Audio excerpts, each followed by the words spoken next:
Ayun guys, pauwi na kami. Galing patulog.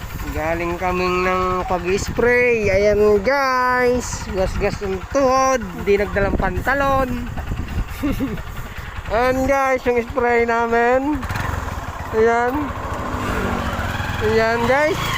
Dito po yung kasama ko, siya po yung driver. Ayan guys, ginabaybay po namin ngayon itong papuntang Corba.